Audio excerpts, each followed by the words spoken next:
Que Dieu te bénisse, enfant de Dieu, et bienvenue à une dose de foi.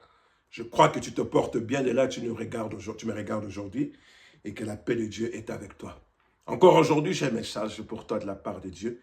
Le Seigneur a mis ce message dans mon cœur, ça fait il y a une semaine. Et je crois que ça va te bénir pour te donner une dose de foi et de prier pour vous, pour toi, avant cette fin de l'année. Amen. Alors, sans plus tarder, on va prendre nos Bibles, si ça ne vous dérange pas. On va tourner dans le livre des Actes au chapitre 3. La Bible dit ceci, dans le livre des Actes au chapitre 3, en premier verset. Pierre et Jean montant ensemble au temple à l'heure de la prière. C'était la 9e heure.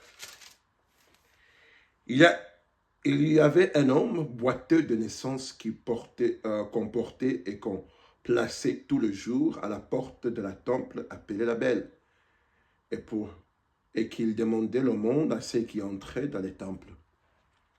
Cet homme, voyant Pierre et Jean qu'ils allaient entrer, leur demandant l'aumône, comme il faisait pour tout le monde. Pierre, de même que Jean, fixait les yeux sur lui et dit « Regarde-nous ». Et il regardait attentivement, s'attendant à recevoir d'eux quelque chose. Alors Pierre lui dit, je n'ai ni argent, ni or, mais ce que j'ai, je te le donne au nom de Jésus-Christ de Nazareth. Lève-toi et marche. Il les prenait par la main droite, il les fut levé. Au même instant, ses pieds et ses chevilles devinrent fermes. D'un suite, il fut debout et il se mit en marchant. Il entra avec eux dans les temples, marchant, sautant et louant Dieu. Tout le monde qui le vit marcher, louant Dieu, il reconnaissait que c'était celui qui était assis à la belle porte du temple pour demander l'aumône. Il fut rempli d'étonnement et de surprise au sujet de ce qu'il était arrivé. Comme il ne quittait pas Pierre et Jean, tout le peuple étonné court vers eux au portique dit de Salomon. Amen. Que l'Éternel ajoute la bénédiction à la lecture de sa parole. Avec cette portion de l'Écriture, je vais parler sur un petit sujet que j'ai intitulé « Seigneur, c'est maintenant le moment ». Cet homme, je vais l'appeler Jonas. Il était né un homme boiteux depuis sa naissance. Il n'a pas eu une vie normale comme tout enfant. Il grandit, il joue avec des amis, il joue le football. Non, depuis qu'il est né boiteux. Et il a maintenant grandi pour un peu d'avoir d'argent. Il a vu que c'était bon d'aller au temple pour demander l'aumône.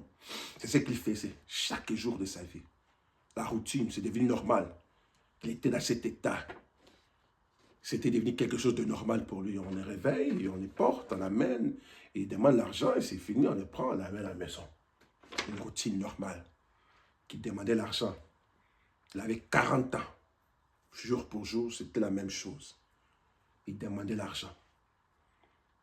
Et puis quand Jésus était aussi vivant, Jésus passait au temple, il le voyait. Jésus pouvait le guérir, mais Jésus ne l'a pas fait. Parce que ce n'était pas le moment de le faire. Jésus savait que ça devait venir par Pierre et Jean. Mais dans la Pentecôte est arrivée. L'onction du Saint-Esprit est descendue sur les gens dans la chambre haute. Pierre et Jean étaient parmi eux. Ils ont été remplis de la puissance du Saint-Esprit. Maintenant, ils n'étaient plus la même personne. Pierre n'était plus la personne qui avait peur, qui pouvait régner Jésus-Christ 3 fois. Il était quelqu'un qui était maintenant chargé de la puissance du Saint-Esprit. Maintenant, cet Saint-Esprit ne pouvait pas rester endormi. Ce Saint-Esprit devait agir. Maintenant, ces jours-là, il part ensemble avec Jean au temple, comme d'habitude, pour la prière. La prière, c'est important. Ils sont partis pour la prière. Maintenant, ils arrivent là-bas, ils passent faire la porte la belle, comme toujours. Maintenant, cet homme les demande de l'aumône, comme il fait pour tout le monde. Maintenant, Pierre et Jean, ils pouvaient aussi peut-être chercher comment, comme Pierre il était quelqu'un qui était en train de pêcher pour le poisson, ils pouvaient dire, non, je peux te donner le poisson pour que tu nourris et tout comme ça. Mais non. Il avait quelque chose qui était plus que de l'argent. Cet homme que j'appelle Jonas, chaque jour il demandait l'aumône. Mais il ne demandait pas la chose qui allait arranger tout ce problème. Ce qui allait arranger tout ce problème, c'était qu'il reçoit la guérison de ses pieds. Et ces jours-là, Ils ne s'attendaient pas à sa visitation. Ils ne s'attendaient pas que Dieu les visite de la manière que Dieu allait les visiter. Ils ne s'attendaient pas que Dieu fasse quelque chose pour lui. Dieu l'a accordé au-delà de ce qu'il demandait. Le Seigneur aussi va t'accorder au-delà de ce que toi tu demandes. De la même manière qu'il a fait pour Jonas ici, il va le faire pour toi. Maintenant, il demande à Pierre et Jean, Papa Pierre, Papa Jean, donnez-moi de l'argent. Papa Pierre et Papa Jean les regardent. Il dit, regarde-nous. Fixe tes yeux sur nous. Veut dire que ne regarde pas tes problèmes. Ne regarde pas ton passé. Ne regarde pas comment ces 40 ans hérités. Maintenant, regarde-nous. Fixe ton yeux sur nous. Tes yeux sur nous. Place ta foi en nous. Tu vas recevoir ta visitation. Et il a regardé attentivement, s'attendant à quelque chose. S'attendant qu'il fasse quelque chose pour lui. À sa grande surprise, au lieu qu'il lui donne de l'argent, Pierre Pierre a déclaré ces paroles. Je n'ai ni or, je n'ai ni argent, mais ce que j'ai, je te le donne. Quoi? La puissance du Saint-Esprit est rentrée en action. Pierre l'a donné la guérison de ses pieds. Il a donné la guérison de son corps. Pierre l'a donné la solution à tout ce problème. Il a donné la solution pour lesquels qui va la faire arrêter de se venir à la porte la belle pour continuer à démolir le monde. Il a arrêté cela. Pierre a attaqué son problème aux sources. Pierre a attaqué son problème aux racines. Pierre a attaqué son problème. Là, ça allait son problème, là exactement, ça les faisait mal. Là, oh my, avec cela, je te dis, j'ai dit, Seigneur, c'est maintenant le moment. C'est maintenant le moment de quoi? Le moment de ta visitation, le moment de ta bénédiction, le moment de ta guérison, le moment que le Seigneur fasse pour toi, au-delà de ce que tu demandes, au-delà de ce que tu désires. De la même manière que le Seigneur a fait pour Jonas, que moi j'appelle, hein, il va le faire pour toi. Le Seigneur va t'accorder ta bénédiction que tu recherches. Oh my, 2027 ne peut pas finir de cette manière. Les choses ne peuvent pas continuer comme ça. Chaque jour, c'est la même chose. On continue à boire de médicaments. Il y a toujours de mauvaises nouvelles. On essaye, on échoue. Toujours la même chose. La routine. On est devenu maintenant habitué à l'échec. On est devenu maintenant habitué à une vie de souffrance. Non, non, non, non. Là, je refuse. Là, je me tiens contre ça. 2025 ici, ça ne peut pas terminer de cette manière. 2025 ici, c'est dans cette année que le Seigneur doit te bénir. C'est dans cette année que le Seigneur doit te visiter. C'est dans cette année que le Seigneur doit se manifester pour toi. Dans cette année, le Seigneur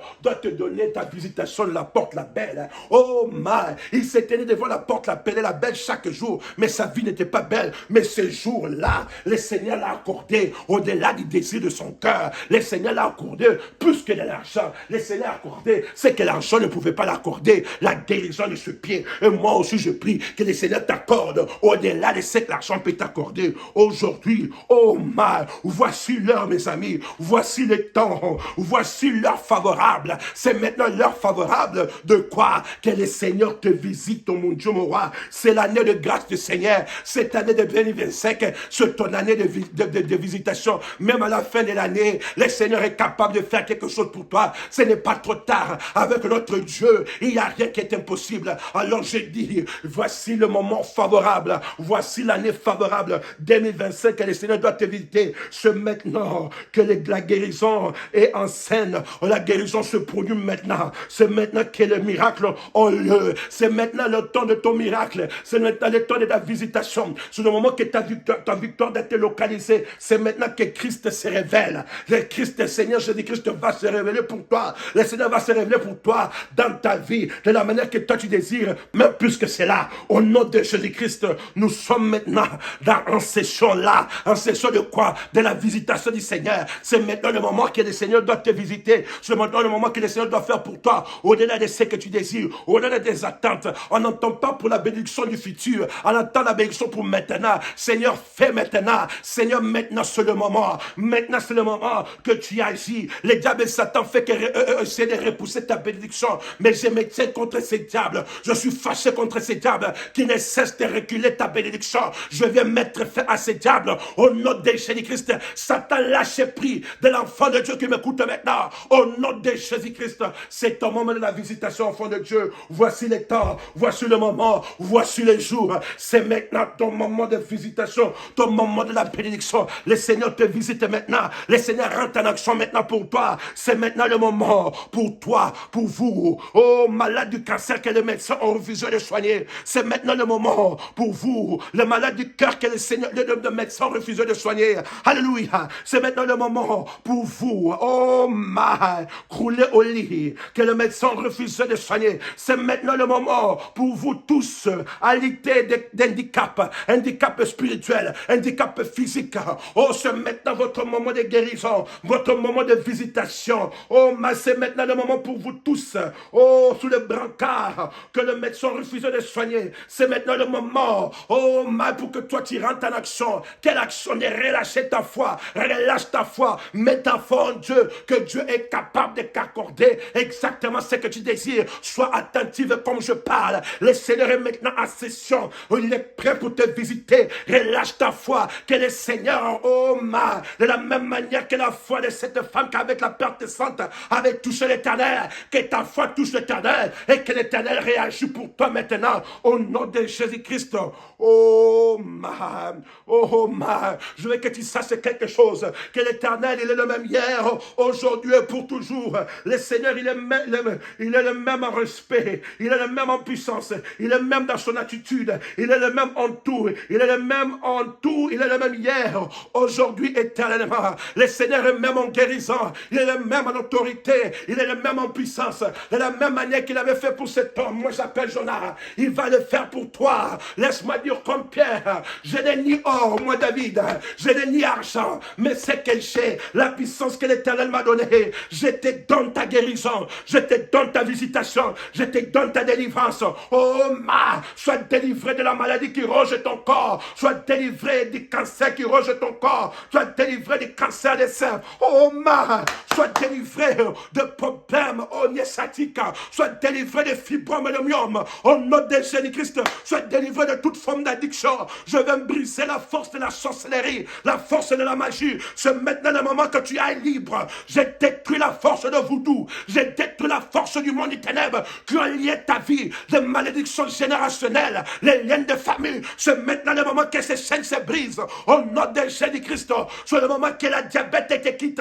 C'est le moment, oh ma, que la paix soit restaurée dans ton âme. C'est maintenant le moment que le Seigneur descend dans ta maison, qui restaure tes enfants, qui restaure ton finance, que le Seigneur fait pleuvoir ses bénédictions sous ton enfant de Dieu. C'est maintenant le moment, Seigneur. Lève-toi pour ton enfant, dans n'importe quelle manière qui te désire de t'élever, d'agir, que tu le fasses pour lui. Tout ce qui se tient comme obstacle devant l'enfant de Dieu ce soir, Seigneur, ce matin, oh papa, j'ai détruit ça. Je m'oppose contre ça, comme ton serviteur, au nom de Jésus-Christ. Oh, Père bien-aimé, c'est maintenant le moment que tes enfants sachent que tu es encore Dieu, que tu es encore le même hier, aujourd'hui et tellement. Ils ne s'attendaient pas à une telle exhortation. Oh, papa, visitez-le, bénis-le, manifeste-toi pour eux, au nom de Jésus-Christ. Éternel Dieu Tout-Puissant, Créateur des cieux de la terre, Dieu de la Bible, je sens tellement ton onction. Je te bénis, je te glorifie, je t'exalte. Oh papa, je prie pour ton enfant qui m'écoute en ce moment. C'est maintenant le moment, Seigneur Jésus, que toi tu t'élèves, que toi tu agis, que toi tu en combat, que toi tu rentres dans le combat de sa vie, que tu fasses de ce combat tes combats, que tu fasses, oh mon Dieu, mon roi, de tous ces ennemis tes ennemis. Au nom de Jésus-Christ, que tu t'élèves de ta puissance de la résurrection pour combattre pour ton enfant, pour accorder ton enfant la victoire, pour accorder ton enfant la réussite, pour accorder ton enfant la paix, pour accorder ton enfant la joie, pour accorder ton enfant la délivrance, pour te manifester comme les saints des saints, pour te manifester comme les Tchulobo, pour te manifester comme les Chamakanda. Lève-toi, éternel, les amants, mon roi, qu'ils soient connus que tu es encore Dieu, mon roi. Seigneur Jésus, c'est le moment de la délivrance de ton enfant, qu'il reçoit la délivrance spirituelle. J'ai détruit les liens de famille, les paroles de sombre, les souhaits de sombre, les réclamations du diable Satan sur sa vie. J'ai détruit ça, je m'oppose contre ça, je me tiens contre ça, Seigneur Jésus. Au nom de Jésus-Christ, je détruis la force de la sorcellerie, de la magie familiale, des liens de famille, des malédictions générationnelles. Je brise ça, je fais sortir ton enfant de ces choses. Au nom de Jésus-Christ, que ta main qui n'est pas courte, oh mon Dieu, mon roi, descends pour libérer ton enfant. J'envoie le feu dans sa direction, que le feu du Saint-Esprit le saisisse maintenant, que le feu du Saint-Esprit agisse pour nous, mon Dieu, mon roi. Au nom de Jésus-Christ, que le feu descend, papa. Là, il se recouvre maintenant, mon Dieu, mon roi, pour le porter exactement ce qu'il décide, mon Dieu, mon roi. La guérison de le corps, je détruis les, oh mon Dieu, mon roi, les maladies, oh mon Dieu, cardiaques, les maladies de respiration, j'ai détruit l'asthme, j'ai détruit les cancers, j'ai détruit, oh mon Dieu, les myomes, les fibromes, ah Seigneur, les nerfs sciatiques, j'ai détruit Christ, mon Dieu. Au nom de Jésus-Christ, je résiste à la diabète. Je résiste, mon Dieu, à n'importe quelle forme de maladie qui ronge le corps de tes enfants. Que tes enfants reçoivent les guérisons. Au nom de Jésus-Christ, qui reçoivent la délivrance. Au nom de Jésus-Christ, que la joie soit restaurée, que la paix soit restaurée, que la victoire le localise, que la faveur de toi, Christ Jésus, le localise, et que tout ce que le combat tombe à leur pouvoir. Au nom de Jésus-Christ, c'est maintenant le moment, mon Jéhovah, que tu agis comme le Dieu Tout-Puissant et que tu les accordes au-delà de ce qu'ils désirent. Qu'ils soient connus que tu es Dieu. Je m'attends au miracle, je m'attends au surnaturel, je m'attends au paradoxe, je m'attends aux grandes choses. Merci Seigneur parce que tu l'as fait. C'est avec foi que je prie au nom Tout-Puissant de Jésus-Christ. Amen. Enfant de Dieu, c'est maintenant le moment de ta victoire. Que personne ne te dise le contraire. Sois béni. Sois béni. Le Seigneur l'a fait. Shalom. À nous revoir.